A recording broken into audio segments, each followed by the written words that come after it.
And Ian, we're now hearing from the Qatari Defense Ministry. They say that the Qatari Air Defense has successfully intercepted a missile attack targeting Al Udeid Air Base. Again, that is the largest U.S. air base in the Middle East. This news from Qatar comes after Iran had announced that it had launched that attack. I want to bring in our chief foreign affairs anchor, Martha Raddatz.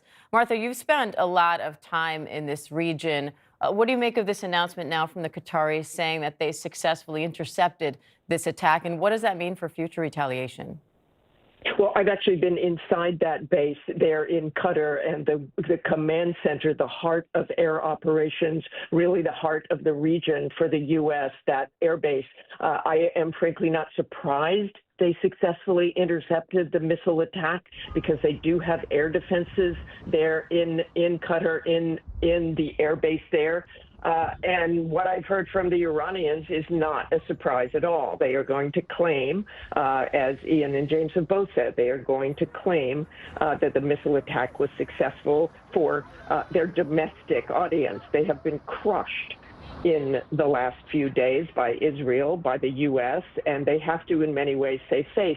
And I think that's a real issue, Diane, too. What do they do now? How do they respond going forward? It's exactly right. In 2020, it was a calibrated attack on Iraq.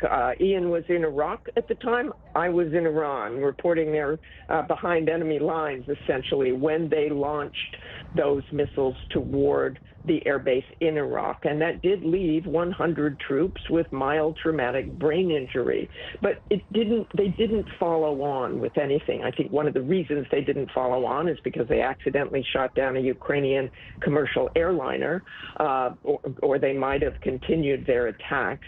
But I also think we really have to watch Iran still. They still have capability, and they may have taken out 50% of missile launchers or a good deal of the ballistic missiles, but they still have capability. And if they keep those missiles coming, if they aim for Iraq, if they aim for Bahrain or other bases, they're bound to have some success.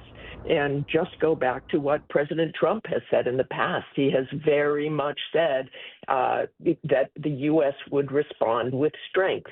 And the U.S. and Donald Trump are certainly in a position where they would have to follow through with that threat as well.